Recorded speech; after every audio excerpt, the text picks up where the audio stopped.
जय नेपाल सम्पूर्णलाई म चाहिँ अहिले हाल खाडी सौदी अरबबाट सम्पूर्ण दिदीबहिनी तथा दाजुभाइहरूलाई चाहिँ के भन्न चाहन्छु भने म चाहिँ अब डलर कमाउनका लागि साथीभाइ हो यो खाडी मुलुकमा आएर फाइदा छैन। क्यानाडा, अमेरिका, अस्ट्रेलिया हैन यस्तो यस्तो ठाउँमा गएर फाइदा छैन। यत्रो खर्च गरी तपाईहरु डलर कमाउनलाई केलाई जानु पर्यो? डलर जब हाम्रो नेपालमै उत्पादन भइरहेको रहेछ त नि जब डलर हाम्रो नेपालमै उत्पादन भइरहेको रहेछ त नि झोला झोला भरि त्यही भएर चाहिँ म के भन्न चाहन्छु यो हाम्रो अमेरिकातिर बस्नुहुने सम्पूर्ण दिदीबहिनी दाजुभाइहरूलाई, क्यानाडातिर बस्ने दाजुभाइहरूलाई, अस्ट्रेलियातिर बस्नुहुने दाजुभाइहरूलाई, जति पनि हैन डलर कमाइरहेको अहिले दाजुभाइहरूलाई चाहिँ के भन्न चाहन्छु भने तपाईहरु यत्रो मरिमेटी तपाईहरु त्यहाँ अर्काको देशमा नबस्नु। आफ्नै देशमा रहेछ त डलर। मान्छेले त्यहाँ झोला भरि गाडीमा भरि लिएर गइरहेछ त नि। हामी साला बुङ्गा बुद्धि नभएकाहरू अर्काको देशमा पसिना फालिया छ रुई बिहान के खाने बेलुका के खाने भन्ने अब टेन्सनले हामी त्यहाँ बसेर कमाएर हैन देशमा पठाइरहेको छ है।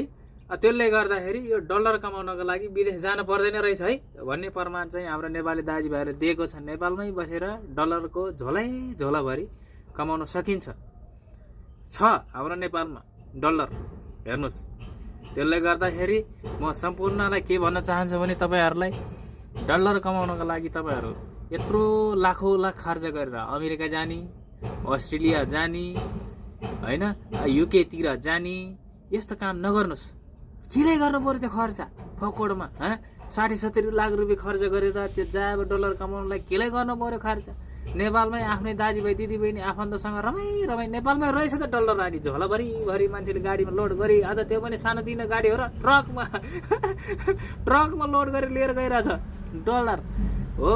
त्यसले गर्दाखेरि हामी साला बुद्धि नभएको बुङ्गाहरू आफ्नो जग्गा जमिन धितो राखेर चाहिँ नि तपाईको डलर कमाउनको लागि अमेरिका, अस्ट्रेलिया, हङकङ रे कता दुनियाँभरको ठाउँमा हामी दुःख पाइ रोइ गइरहेछ। हामी चाहिँ बुद्धि नभएको बुङ्गाहरू रहेछ भन्ने चाहिँ नि नेपालको दाजुभाइहरूले दिएकै छ। त्यसले गर्दाखेरि म सम्पूर्ण ठुला देशमा बस्नु हुने डलर कमाउने दाजुभाइहरूलाई चाहिँ के भन्न चाहन्छु भने तपाईँ डलरै कमाउनको लागि त्यहाँ बस्नु भएको हो भने चाहिँ तपाईहरुको यो बुद्धि नभएको मान्छेहरू हो। तपाईहरुको समय मात्र लोस हो है। त्यही भएर तपाईहरु नेपालमै जानु डलर कमाउनको लागि, किनकि हाम्रो नेपालमा आधा डलर छ। हेर्नुस्, आधा डलर छ। त्यसले गर्दाखेरि सम्पूर्ण डलर कमाउने दाजुभाइहरूलाई चाहिँ तपाईहरु नेपालमै जानु। डलर नेपालमै छ हजुर। अब रियल चाहिँ छैन है। हामी